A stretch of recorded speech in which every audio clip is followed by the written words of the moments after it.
ನಮಸ್ಕಾರ. 10 TV ಪ್ರಸ್ತುತಪಡಿಸುವಂಥ ಮುಖಾಮುಖಿ ಕಾರ್ಯಕ್ರಮಕ್ಕೆ ಸ್ವಾಗತ.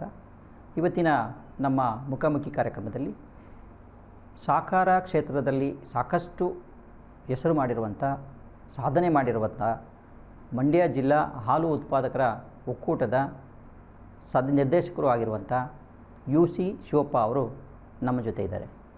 ಅವರು ಈ ಸಹಕಾರ ಕ್ಷೇತ್ರದಲ್ಲಿ ಕಳೆದ 25 ವರ್ಷಗಳಿಂದ ಭಾಳಷ್ಟು ಕೆಲಸ ಕಾರ್ಯಗಳನ್ನು ಮಾಡ್ಕೊಂಡು ಬಂದಿದ್ದಾರೆ.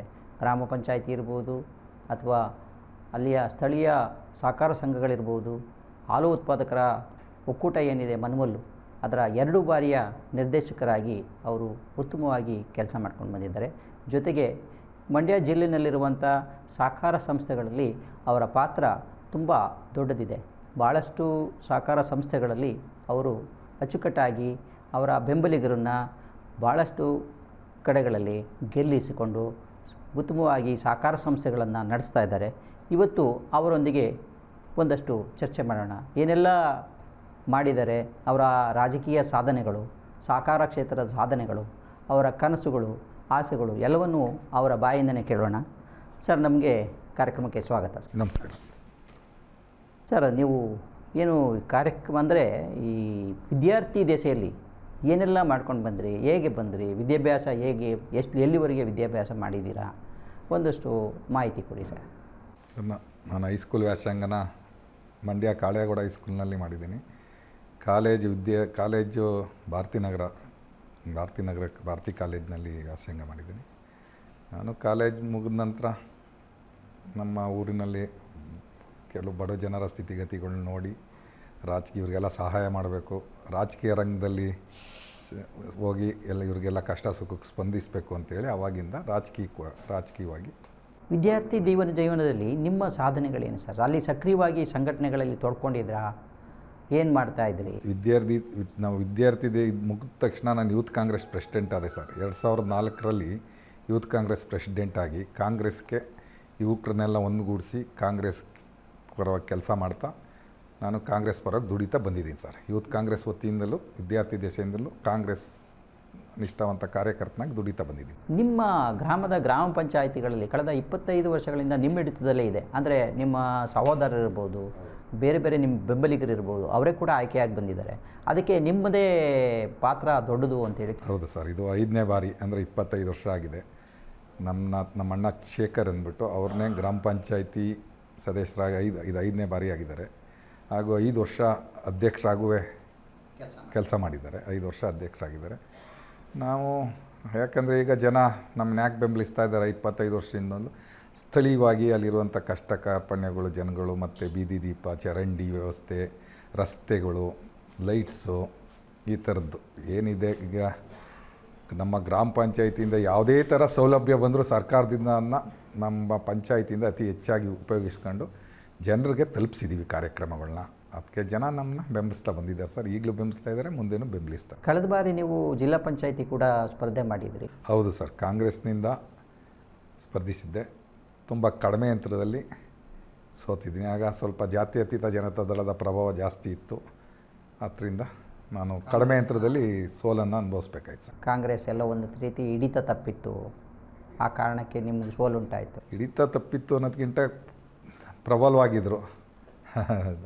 ರಾಜಕೀಯದಲ್ಲಿ ನೀವು ಸಕ್ರಿಯತೆ ಸಾಧಿಸೋದಂತಕ್ಕೆ ಏನು ಕಾರಣ ಇದೆ ಸರ್? ಈಗ ಒಂದಷ್ಟು ಹಿಡಿತ ಮಾಡ್ಕೊಂಡು ಬಂದಿದ್ದೀರಾ, ಭಾಳಷ್ಟು ದಿನಗಳಿಂದ, ಸುಮಾರು 25 ವರ್ಷಗಳಿಂದ ರಾಜಕೀಯ ಒಡನಾಟ ಇದೆ. ಆ ಕ್ಷೇತ್ರದಲ್ಲಿ ಒಂದಷ್ಟು ಹಿಡಿತ ಸಾಧಿಸೋದಕ್ಕೆ ಅಂದರೆ ಏನು ಕಾರಣ ರಾಜಕೀಯಕ್ಕೆ ಬರಬೇಕು ಅನ್ನೋದು? ಸರ್, ನಾವು ಅದೇ ಹೇಳಿದ್ನಲ್ಲ ಸರ್, ಜನರ ಇದನ್ನ ನೋಡಿ ಜನರಿಗೆ ಸಹಾಯ ಮಾಡಬೇಕು ಅನ್ನೋ ಥರದಲ್ಲಿ ನಾವು ರಾಜಕೀಯ ಪ್ರವೇಶ ಮಾಡಿದ್ವಿ. ಚಿಕ್ಕ ವಯಸ್ಸಲ್ಲೇ ರಾಜಕೀಯ ಪ್ರವೇಶ ಮಾಡಿದ್ವಿ.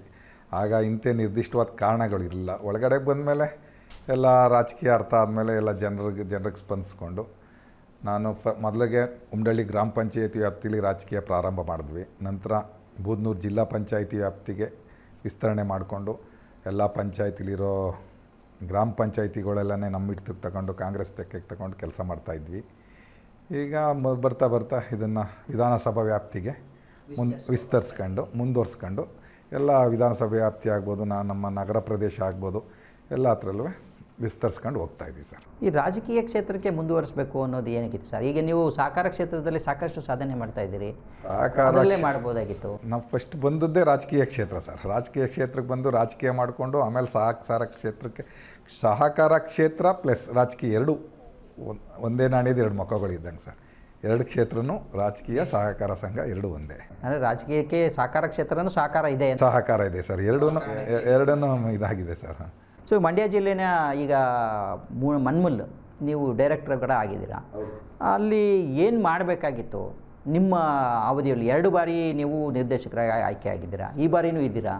ಏನು ಮಾಡಬೇಕಾಗಿತ್ತು, ಏನು ಮಾಡಬಾರ್ದು? ಸರ್, ನೀವು ಮಂಡ್ಯ ಜಿಲ್ಲಾ ಹಾಲು ಒಕ್ಕೂಟನ ನೋಡಿ 10 ವರ್ಷ 8 ವರ್ಷದಿಂದ ನೋಡಿದ್ರಿ, ಅದು ಹೇಗಿತ್ತು, ಇವತ್ತು ನೋಡಿ ಹೇಗಿದೆ ಅಂತ. ಮುಂದೆ ನಾವು ಅಲ್ಲಿಗೆ ಹೋದಾಗ ಫ್ರಂಟಲ್ಲಿ ಒಂದು ಪಾರ್ಲರ್ ಇತ್ತು, ಅದನ್ನು ನೋಡಿದ್ರೆ ಒಂದು ಗೂಡಿನ ಥರ ಇತ್ತು.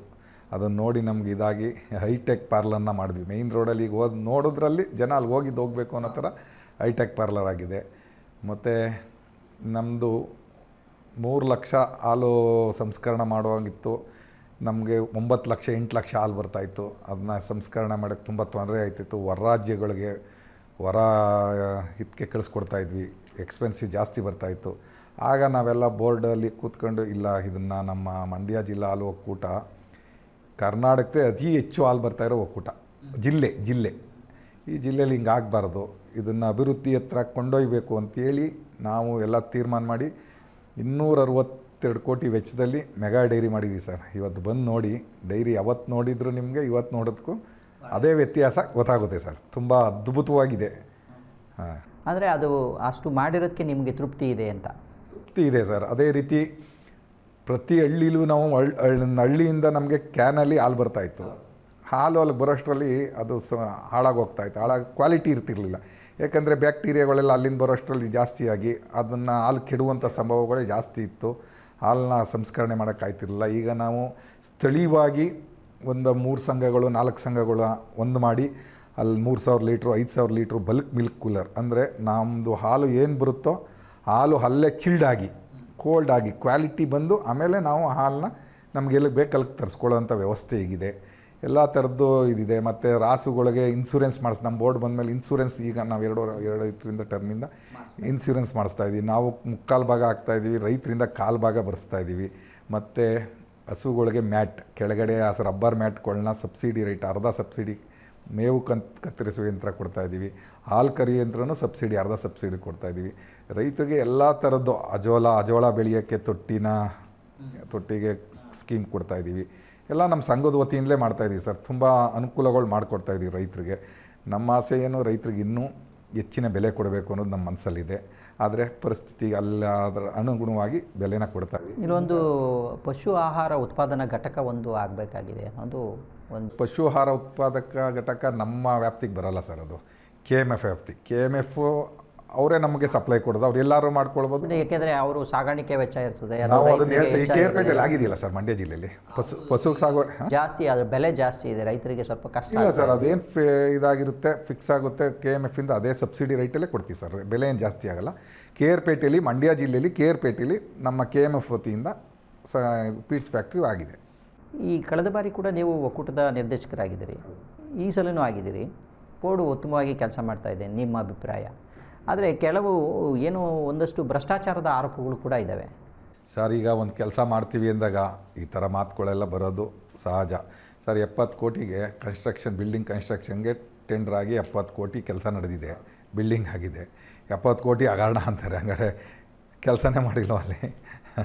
ಆ ಥರ ಏನಿಲ್ಲ ಸರ್. ಕೆಲವರು ಆರೋಪ ಮಾಡಿದ್ದಾರೆ, ಅದು ಆ ಥರ ಏನಿಲ್ಲ. ಅಲ್ಲಲ್ಲಿ ಒಂದಷ್ಟು ಕಳೆದ ಬಾರಿ 72 ಕೋಟಿ ರೂಪಾಯಿ ಏನೋ ಕಟ್ಟಬೇಕು ಅಂತೇಳಿ ಏನೋ. ಇಲ್ಲ ಸರ್, ಆ ಥರದ ಆದೇಶ ಯಾವುದೂ ಆಗಿಲ್ಲ ಸರ್. ಅದೇನು GST ಏನೋ ಹೊರೆ ಆಗಿದೆ, ಆ ಕಾರಣಕ್ಕೆ GST ಆಗ ನಾವು ಟೆಂಡರ್ ಕಾಲ್ ಮಾಡಿದಾಗ GST ಇರಲಿಲ್ಲ. ಆನಂತರ ಟೆಂಡ್ರ್ ಪ್ರೋಸೆಸ್ ಆಗೋ ಟೈಮಲ್ಲಿ GST ಬಂತು. ಆ GSTನ ಸೇರಿಸಿ ಟೆಂಡರ್ ಕಾಲ್ ಮಾಡಿ ಅದು ಮಾಡಿದ್ದಾರೆ. ಅದಕ್ಕೋಸ್ಕರ ಅದೇನು ಬರಲ್ಲ, ಆ ಥರದ್ದೇನಿಲ್ಲ, ಕ್ರಿಯೆಗಳಿಲ್ಲ ಸರ್. ಈಗ ಮುಂಬರುವ ಅಂತ 2023ರ ವಿಧಾನಸಭಾ ಚುನಾವಣೆಗೆ ನೀವೊಬ್ಬರು ಆಕಾಂಕ್ಷಿಯಾಗಿದ್ದೀರಿ. ಹೌದು ಸರ್, ನಾನು ಪ್ರಬಲ ಆಕಾಂಕ್ಷಿತನಾಗಿದ್ದೆ ಕಾಂಗ್ರೆಸ್ ಪಕ್ಷದಿಂದ. ಹೇಗೆ ನೀವು ಅದನ್ನು ಅವ್ರಿಗೆ ಸಮರ್ಥನೆ ನೀವು ಹೇಗೆ ಮಾಡಿಕೊಟ್ಟಿದ್ದೀರಾ, ಮನವರಿಕೆ ಮಾಡಿಕೊಟ್ಟು? ಸರ್, ಈಗ ಯಾರು ಆಕಾಂಕ್ಷಿತರಿದ್ದಾರೆ ಎಲ್ಲರನ್ನೂ ಇದು ಮಾಡಲಿ, ಯಾರು ಪಕ್ಷಕ್ಕೋಸ್ಕರ ದುಡ್ದಿದ್ದಾರೆ ಯಾರು ತಳ್ಮಡ್ತಿಂದ ರಾಜಕೀಯ ಮಾಡಿದ್ದಾರೆ. ಈಗ ನಾನು ಹೇಳಿದೆ ನಿಮಗೆ, ಗ್ರಾಮ ಪಂಚಾಯತಿ ನಮ್ಮ ಅಣ್ಣ 5 ವರ್ಷದಿಂದಲೂ ಗ್ರಾಮ ಪಂಚಾಯತಿ ಮೆಂಬರ್ ಮಾಡಿದ್ದೀನಿ. ನಮ್ಮ ಅಣ್ಣನ RAPCMS RAPCMSನ ನಮ್ಮ ಹಿಡಿತದಲ್ಲೇ ಇಟ್ಕೊಂಡಿದ್ದೀವಿ. ಕಾಂಗ್ರೆಸ್ ತೆಕ್ಕೆಲೇ ಇದೆ, ನಮ್ಮ ಅಣ್ಣ ಬ್ರದರೇ ಇದಾಗಿದ್ದಾರೆ. ಆಪ್ಕಾಮ್ಸು ಕೂಡ ನಮ್ಮ ತೆಕ್ಕೆಲೇ ಇದೆ, ನಾವೇ ತೊಗೊಂಡಿದ್ದೀವಿ. ನಮ್ಮ ಬ್ರದರ್ನೇ ಅಧ್ಯಕ್ಷರು ಮಾಡ್ತಾಯಿದ್ದೀವಿ ಈಗ. ಮತ್ತು ಹಾಲು ಒಕ್ಕೂಟದಲ್ಲಿ ನಾನಿದ್ದೀನಿ, ಸಹಕಾರ ಯೂನಿಯನಲ್ಲಿದ್ದೀನಿ. ಹಾಗೆ ಎಲ್ಲರನ್ನೂ ಪರಿಗಣನೆ ಮಾಡಲಿ, ಯಾರು ಎಲ್ಲಿ ದುಡ್ದಿದ್ದಾರೆ, ಎಷ್ಟು ದುಡ್ದಿದ್ದಾರೆ ಅಂತ ದುಡಿಲಿ. ಅವರು ಇದ್ರ ಮೇಲೆ ನಮ್ಮ ಪಕ್ಷ ಏನು ತೀರ್ಮಾನ ತಗೊಳುತ್ತೋ. ಹಾಗಾದರೆ ನಿಮ್ಮ ಪಕ್ಷಕ್ಕೆ ಕೊಡುಗೆ ಕೊಟ್ಟಿರುವಂಥದ್ದೇನು? ಸಹಕಾರ ಕ್ಷೇತ್ರದಲ್ಲಿ ಒಂದಷ್ಟು ಸಾಧನೆ ಮಾಡಿದ್ದೀರಿ. ಈಗಲೇ ಪಕ್ಷಕ್ಕೆ ಅಂದರೆ ಪ್ರತಿ ಎಲೆಕ್ಷನ್, ಈಗ MLC ಎಲೆಕ್ಷನ್ನು ಮಧುಮಾದೇಗೌಡರು ನಿಂತಿದ್ರು, ದಿನೇಶ್ ಗೂಳಿಗೌಡರು ನಿಂತಿದ್ರು.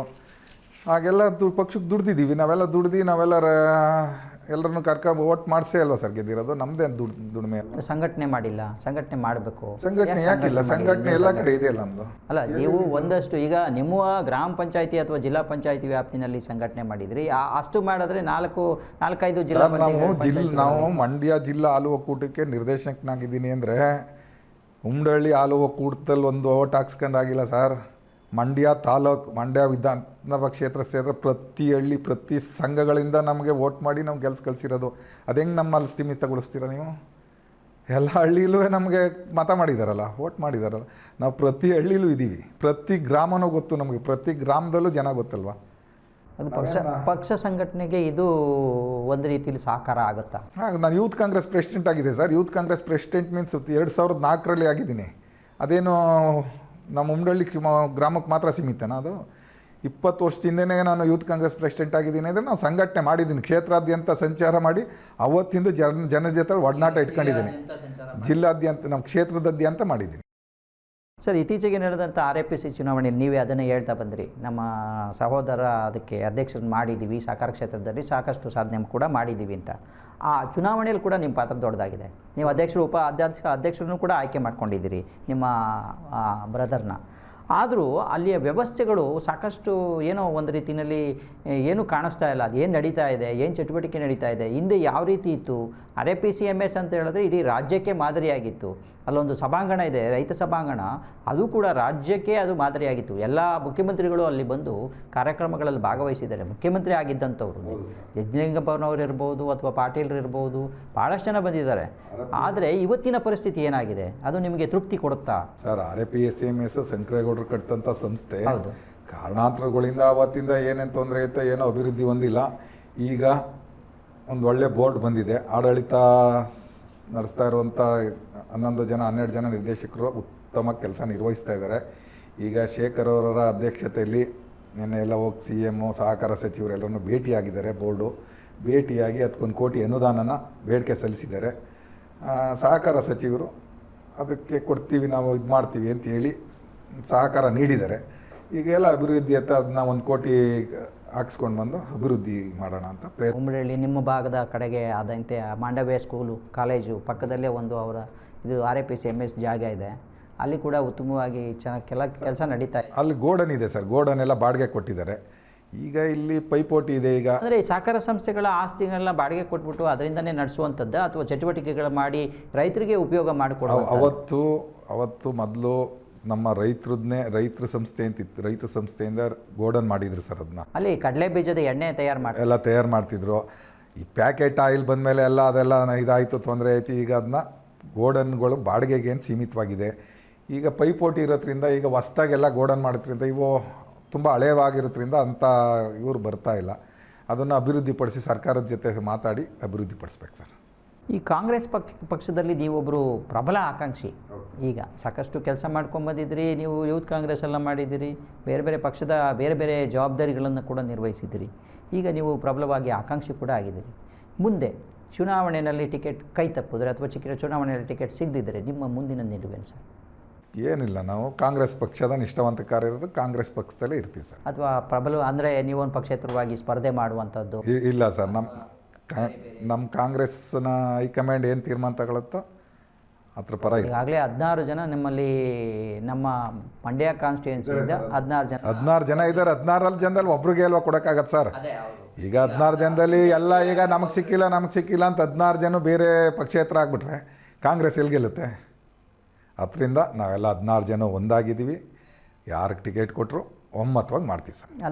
ಅದೊಂದು ಎಲ್ಲರೂ ಒಮ್ಮತವಾಗಿ ಮಾಡ್ತಾರೆ ಅನ್ನೋ ನಿರೀಕ್ಷೆ ಕೂಡ ನಿಮಗೆ ಇದೆ ಸರ್, ಇದೆ. ಇಲ್ಲೇನು ನೀವೇ ನೋಡ್ತಾ ಇದ್ದೀರಿ, ಪೈಪೋಟಿ ಇಲ್ಲ, ನಿರೀಕ್ಷೆ ಇದೆ ಸರ್. ಯಾರು ಕೊಟ್ಟರು ನಾವೆಲ್ಲ ಒಂದಾಗಿ ಮಾಡ್ತೀವಿ ಸರ್. ರಾಧಾಕೃಷ್ಣ ಇದ್ದಾರೆ, ಡಾಕ್ಟರ್ ಕೃಷ್ಣ ಇದ್ದಾರೆ, ಇನ್ನು ಆತ್ಮಾನಂದ ಕೂಡ ಇದ್ದಾರೆ, ಹಳೆ ತಲೆ. ಸೊ ಅವರ ಮಧ್ಯದಲ್ಲಿ ಯಾರಿಗಾರು ಟಿಕೆಟ್ ಕೊಟ್ಟರೆ ಅಕಸ್ಮಾತ್ ನಿಮಗೆ ಟಿಕೆಟ್ ಸಿಕ್ಕಿಲ್ಲ ಅಂದಾಗ ಆದ ನಿರಾಸೆಯಲ್ಲಿ ನೀವು ನಿರಾಸೆ ಆಗುತ್ತೆ. ಹಂಗಂದ್ಬಿಟ್ಟು ಅದನ್ನು ಇದು ಮಾಡೋಕ್ಕಾಗಲ್ಲ, ಪಕ್ಷಕ್ಕೋಸ್ಕರ ದುಡಿಬೇಕಲ್ಲ ಸರ್. ಕೆಲವರು ಏನು ಪ್ರಬಲ ಆಕಾಂಕ್ಷಿಗಳು ಅಂಥೇಳಿ ಹೇಳ್ಕೊಂಡು ಓಡಾಡ್ತಾರೆ, ಆದರೆ ಅವರ ಉದ್ದೇಶನೇ ಬೇರೆ ಇರ್ತದೆ, ಬೇರೆ ಬೇರೆ ಉದ್ದೇಶಗಳು. ಅವರು ಪಕ್ಷದಲ್ಲಿ ಏನಾದರೂ ಈಗ 16 ಜನ ನೀವು ಆಕಾಂಕ್ಷಿತರಿದ್ದೀರಿ, ಒಬ್ಬರಿಗೆ ನೀವು ಹೇಳ್ದಂಗೆ ಒಬ್ಬರಿಗೆ ಟಿಕೆಟ್ ಕೊಡೋಕ್ಕೆ ಸಾಧ್ಯ. ಸೊ ಬೇರೆಯವರು ಏನಾದರೂ ಆಮಿಷ ಅಂದರೆ ನಮಗಿಂಥದ್ದು ಬೇಕು, ಮುಂದೆ ಅದನ್ನು ಮಾಡಿಕೊಟ್ರೆ ನಾವು ಮಾಡ್ತೀವಿ, ಆ ಥರದ ಒತ್ತಡ, ಆ ಥರದ ಒಂದು ಕಂಡೀಷನ್ಸು, ಆ ಥರದ್ದು ಒತ್ತಡ ಎಲ್ಲ ಕಾಂಗ್ರೆಸ್ಸಲ್ಲಿ ನಡೆಯಲ್ಲ ಸರ್. ಏನಿದೆ ನಾವು ಇವತ್ತು ಆಸ್ಪರೆಂಟ್ ಇದ್ದೀವಿ, ಯಾರು ಕೊಟ್ಟೋರೊಬ್ರಿಗೆ ಮಾಡ್ತೀವಿ ಸರ್. ಈಗೊಂದು ಸಣ್ಣ ವಿರಾಮ ತೊಗೊಳ್ಳೋಣ, ಬೇಗ ವಾಪಸ್ ಬರ್ತೀವಿ, ಕಾಯ್ತಾ ಇರಿ.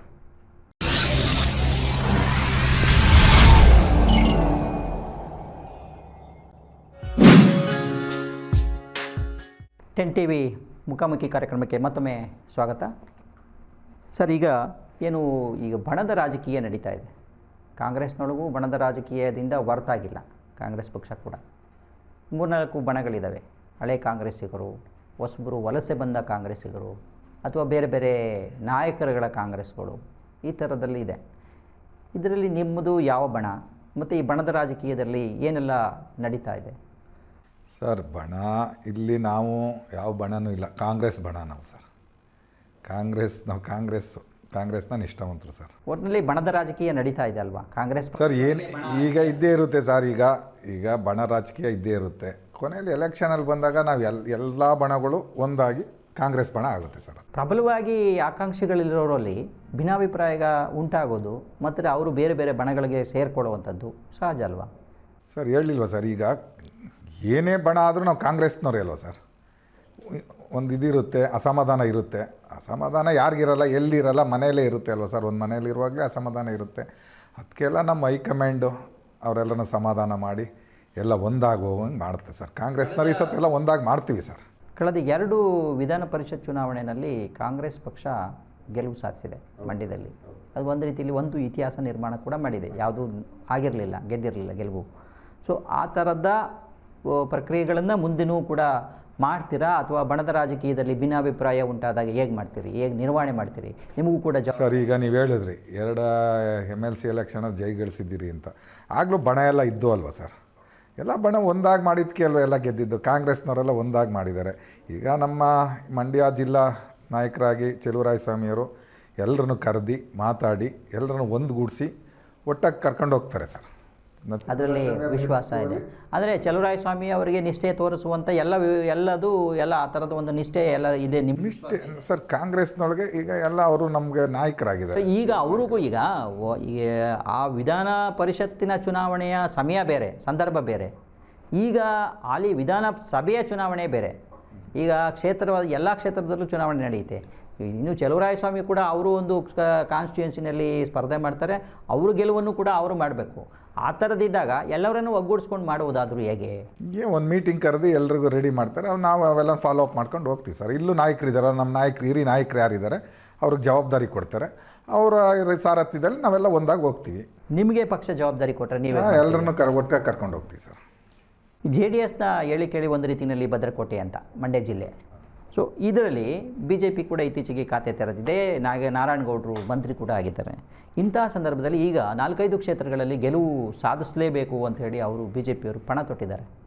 ಇಂತಹ ಸಂದರ್ಭದಲ್ಲಿ ನೀವು ಕಾಂಗ್ರೆಸ್ಸಿಗರಾಗಿ ನಿಮ್ಮ ಅಭ್ಯರ್ಥಿ ಅಥವಾ ನೀವೇ ಅಭ್ಯರ್ಥಿ ಆದರೆ ಗೆಲುವು ಸಾಧಿಸೋದಕ್ಕೆ ಏನೆಲ್ಲ ತಂತ್ರಗಾರಿಕೆ ಅಥವಾ ಪ್ರತಿತಂತ್ರನ ಮಾಡ್ತೀರಾ? ಸರ್, ಹೋದ ಸಲ ನೀವು ಹೇಳ್ದಾಗ ಇತ್ತು JDS ಭದ್ರಕೋಟೆ ಅಂತ. ಈಗ 5 ವರ್ಷದ ಹಿಂದೆ ಕುಮಾರಸ್ವಾಮಿಯವರ ಒಂದು ಇದ್ರ ಮೇಲೆ ಇತ್ತು. ಈ ಸಲ ಆಗಿಲ್ಲ ಸರ್. ಏಕೆಂದರೆ ಅವ್ರು ಕೊಟ್ಟ ಆಶ್ವಾಸನೆಗಳು ಯಾವನ್ನೂ ಈಡೇರಿಸಿಲ್ಲ. ಜನ ರೋಸ್ ಎದ್ದಿದ್ದಾರೆ. ಕಾಂಗ್ರೆಸ್ನ ಗೆಲ್ಲಿಸ್ಬೇಕು ಅಂತ ಮಂಡ್ಯ ಜಿಲ್ಲೆಯಲ್ಲಿ ತೀರ್ಮಾನ ಮಾಡಿದ್ದಾರೆ ಸರ್ ಜನ. ಅದು ಅವರು ಘೋಷಣೆ ಮಾಡಿದ್ದು ನಾವು ಸುಮಾರು 9,000 ಕೋಟಿ ನಾವು ಘೋಷಣೆ. ಎಲ್ಲಿ ಅದು 9,000 ಕೋಟಿ? ಅವರು ಘೋಷಣೆ ಮಾಡಿದ್ರಲ್ಲ ಘೋಷಣೆ ಮಾಡೋದಿಲ್ಲ ಸರ್. ಕಾರ್ಯರೂಪಕ್ಕೆ ಬಂದು ಕೆಲಸ ಆಗಿದೆಯಾ ಸರ್? ಘೋಷಣೆ ಎಲ್ಲ ಮಾಡ್ತಾರೆ. ಬದಲಾದಂಥ ರಾಜಕೀಯ ಸನ್ನಿವೇಶದಲ್ಲಿ ಬದಲಾದಂಥ ರಾಜಕೀಯ ಸರ್ಕಾರದ ಸರ್ ಈಗ ನೀವು ಏನು ಘೋಷಣೆ ಮಾಡಿದ್ರಿ ಏನು ಮಾಡಿದ್ರಿ ಅಂತ ಬರೋದು, ಕೆಲಸ ಮಾಡಿದ್ದೀರಾ ಅದು ಬರುತ್ತೆ. ಮಂಡ್ಯದಲ್ಲಿ ನೀವು ನೋಡ್ತಾ ಇದ್ದೀರಾ ಸರ್, ಯಾವ ರಸ್ತೆ ಇದೆ ಸರ್, ರಸ್ತೆ ಎಲ್ಲಿದೆ ಸರ್, ಎಲ್ಲ ಗುಂಡಿ ಬಿದ್ದಿದೆ, ಎಲ್ಲ ಗುಂಡಿ ಬಿದ್ದು ರಸ್ತೆಯಲ್ಲಿ ಓಡಾಡೋಕ್ಕಾಯ್ತಾ ಇಲ್ಲ, ಎಲ್ಲಿ ಅಭಿವೃದ್ಧಿಯಾಗಿದೆ ಸರ್? ನೀವು ಮಾಧ್ಯಮದವರೇ ನೋಡಿ ಸರ್, ಅಲ್ಲಿ ಹೋಗಿ 7 ಕ್ಷೇತ್ರದಲ್ಲಿ ಗೆಲುವು ಸಾಧಿಸಿದ್ರು. ನೋಡಿ ಸರ್, 7 ಕ್ಷೇತ್ರ ಕೂಡ ಸರ್ ಕಾಂಗ್ರೆಸ್ ಈ ಸಲ 7 ಕ್ಷೇತ್ರದಲ್ಲೂ ಗೆಲುವು ಸಾಧಿಸ್ತಾರೆ ಈ ಸಲ, ಈ ಬಾರಿ. ಅಲ್ಲ, ಕಾಂಗ್ರೆಸ್ ಇತ್ತೀಚಿನ ದಿನಗಳಲ್ಲಿ ಕಳೆದ 3-4 ಚುನಾವಣೆಗಳಲ್ಲಿ ನಾವು ನೋಡ್ಕೊಂಡು ಬಂದರೆ ಕಾಂಗ್ರೆಸ್ನ ಮತಗಳಿಕೆ ಕಡಿಮೆ ಆಗ್ತಾ ಇದೆ. ನೀವು ಅಂಕಿಅಂಶ ನೋಡ್ಬೋದು. ಅದಕ್ಕೆ ಏನು ಕಾರಣ ಆಗಿರ್ಬೋದು? ಹಾಗಾದ್ರೆ ಏನು ಕಾರಣ ಆಗಿರ್ಬೋದು ಅಂದ್ರೆ, ಮೊದಲು JDS ಕಾಂಗ್ರೆಸ್ ಇತ್ತು, ಈಗ BJP 3 ಪಕ್ಷಗಳು ವಿಂಗಡಣೆ ಆಗಿ ಕೆಲವು ಪಕ್ಷೇತರರಾಗಿ ವಿಂಗಡಣೆ ಆದಾಗ ಅದು ಪರ್ಸೆಂಟೇಜ್ ಆಫ್ ವೋಟು ಇದಾಗ ಸ್ವಲ್ಪ ಕಮ್ಮಿ ಆಗಿರ್ಬೋದು ಅಷ್ಟೇ. ಕಳೆದ ಸುಮಾರು ಎಸ್.ಎಂ. ಕೃಷ್ಣ ಅವರು ಮುಖ್ಯಮಂತ್ರಿ ಆದ ಸಮಯದಲ್ಲಿ 9 ಕ್ಷೇತ್ರ ಇತ್ತು, ಅದರಲ್ಲಿ 7 ಕಾನ್ಸ್ಟಿಟ್ಯೂನ್ಸಿ ಮಾತ್ರ ನೀವು ಗೆಲುವು ಸಾಧಿಸೋದಕ್ಕಾಗಿತ್ತು. ನಂತರದಲ್ಲಿ ನೀವು 1-2 ಮಾತ್ರ ಸೀಮಿತ ಆದ್ರಿ. ಈಗ ಅದನ್ನು ಮತ್ತೆ ಪುನರಾವರ್ತಿ ಮಾಡಲಿಕ್ಕೆ ಇಲ್ಲ, ಈ ಬಾರಿ ನಮ್ಮ ಕಾಂಗ್ರೆಸ್ ಸದೃಢವಾಗಿದೆ. ಈ ಸಲ 7 ಕ್ಷೇತ್ರದಲ್ಲೂ ಗೆಲುವು ಸಾಧಿಸ್ತೀವಿ. ಈ ಮಂಡ್ಯ ಕ್ಷೇತ್ರ ನೀವು ಯಾವಾಗಲೇ ಹೇಳ್ದಂಗೆ ಯಾವುದು ರಸ್ತೆಗಳು ಸರಿ ಇಲ್ಲ ಅಂತ ಹೇಳಿದ್ರಿ. ಮಂಡ್ಯ ಕ್ಷೇತ್ರದ ಅಭಿವೃದ್ಧಿ ಹಿನ್ನಡೆ ಆಗಿದೆ ಇವತ್ತಿನ ದಿನಮಾನಗಳಲ್ಲಿ. ಈಗ ಬೇರೆ ಬೇರೆ ಸರ್ಕಾರಗಳು ಆಳಿ ಹೋದವು, ಆದರೂ ಮಂಡ್ಯ ಏನೂ ಅಭಿವೃದ್ಧಿ ಆಗಿಲ್ಲ. ಇದಕ್ಕೆ ಈ ಅಭಿವೃದ್ಧಿಯ ಹಿನ್ನಡೆಗೆ ಕಾರಣರಾದರೂ ಯಾರು? ಏನು ಮಾಡಬೇಕಾಗಿತ್ತು ಸರ್? ಈಗ ನಮ್ಮ ಜನಪ್ರತಿನಿಧಿಗಳು ಏನಿದ್ದಾರೆ ಅವರು ಅಭಿವೃದ್ಧಿ ಪಡಿಸ್ಬೇಕಿತ್ತು ಮಂಡ್ಯ ಕ್ಷೇತ್ರನ, ಅಂದರೆ MLA ಅವರು ಅಭಿವೃದ್ಧಿ ಪಡಿಸ್ಬೇಕಿತ್ತು. ಆದರೂ ಮಂಡ್ಯ ತುಂಬ ಹಿನ್ನಡೆಯಾಗಿದೆ. ಈ ಸಲ ಅದಕ್ಕೆ ಜನ ಅಭಿವೃದ್ಧಿ ಆಗದೇ ಇರೋದ್ರಿಂದಲೇ ಅವ್ರನ್ನ ತಿರಸ್ಕರಿಸಿ ಕಾಂಗ್ರೆಸ್ ಪಕ್ಷನ ಆಯ್ಕೆ ಮಾಡ್ಕೊಳ್ತಾರೆ ಸರ್. ಅಂದರೆ ನೀವು ವಿರೋಧ ಪಕ್ಷದವರು ಎಲ್ಲೋ ಒಂದು ಕಡೆ ವೀಕ್ ಆಗಿದ್ದೀವಿ ಅಂತ ಅನ್ಸೋದಿಲ್ವ ನಿಮಗೆ?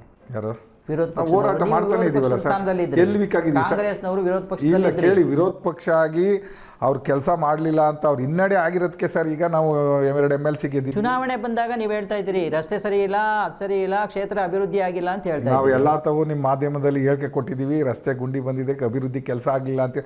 ಅಭಿವೃದ್ಧಿ ಕೆಲಸಕ್ಕೆ ಹಿನ್ನಡೆ ಆಗಿದೆ ಅಂತಲೇ ಇವತ್ತು ನಮ್ಮನ್ನ ಕಾಂಗ್ರೆಸ್ನ 2 MLC ಗೆಲ್ಸಿರೋದು ಜನ. ಮುಂದೆ ಕಾಂಗ್ರೆಸ್ ನಮ್ಮನ್ನ ಇದು ಮಾಡ್ತಾರೆ ಅಂತ, ಅಭಿವೃದ್ಧಿ ಪಡಿಸ್ತಾರೆ ಅಂತಲೇ ಗೆಲ್ಸ್ಕೊಟ್ಟಿರೋದು. ಹಾಗೆಯೇ ಇದರಲ್ಲೂ ವಿಧಾನಸಭಾ ಇದರಲ್ಲೂ ಗೆಲ್ಲಿಸ್ತಾರೆ. ಗೆಲುವೊಂದೇ ಮಾನದಂಡ ಆಗಿತ್ತು ಹಾಗಾದ್ರೆ ನಿಮಗೆ? ಇಲ್ಲ, ಅಭಿವೃದ್ಧಿ ಮಾಡೇ ಇಲ್ವಲ್ಲ. ಅಭಿವೃದ್ಧಿ ವಿರುದ್ಧವಾಗಿ ಅಧಿಕಾರ ಕೊಟ್ಟರೆ ಮಾಡ್ತೀವಿ. ಒಂದ್ಸಲ ಹೋರಾಟ ಮಾಡಿಲ್ಲ.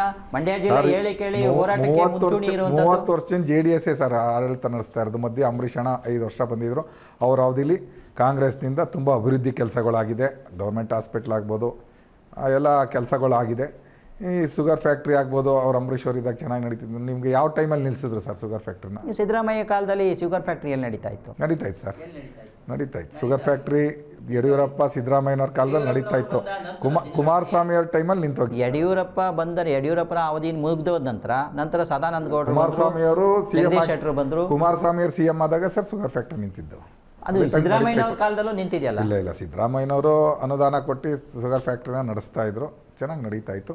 ಈಗ ಮುಂದೆ ನಮ್ಮ ಕಾಂಗ್ರೆಸ್ ಸರ್ಕಾರ ಬಂದರೂ ಶುಗರ್ ಫ್ಯಾಕ್ಟ್ರಿನ ಅನುದಾನ ಹೆಚ್ಚಿಸಿ ಶುಗರ್ ಫ್ಯಾಕ್ಟ್ರಿ ನಡೆಯುವಾಗ ಮಾಡ್ತಾರೆ ಸರ್. ಮಂಡ್ಯ ಕ್ಷೇತ್ರದ ಶಾಸಕರು ಏನೆಲ್ಲ ಕೆಲಸ ಮಾಡಿದ್ದಾರೆ, ಅದು ನಿಮಗೆ ತೃಪ್ತಿ ಕೊಡುತ್ತಾ? ಅವರು ನಿರೀಕ್ಷೆ ಅಂತ ಜನರ ನಿರೀಕ್ಷೆ ಕೆಲಸ ಮಾಡಿದ್ದಾರೆ ಅನ್ಸುತ್ತೆ? ಮಾಡಿಲ್ಲ ಸರ್. ಏನು ಮಾಡಬೇಕಾಗಿತ್ತು ಸರ್? ಅಭಿವೃದ್ಧಿ ಕೆಲಸಗಳು ಮಾಡಬೇಕಾಯ್ತು ಸರ್. ಹಳ್ಳಿಗಳಲ್ಲಿ ಪಶು ಆಸ್ಪತ್ರೆ ಆಗ್ಬೋದು, ಈಗ ಗಂಟು ರೋಗ ಬಂದು ಎಲ್ಲ ಹಸು ಸಾಯ್ತಾವೆ, ಯಾವುದೇ ಥರದ ಚಿಕಿತ್ಸೆ ಅಚ್ಚುಕಟ್ಟಾಗಿ ನಡೀತಾ ಇಲ್ಲ.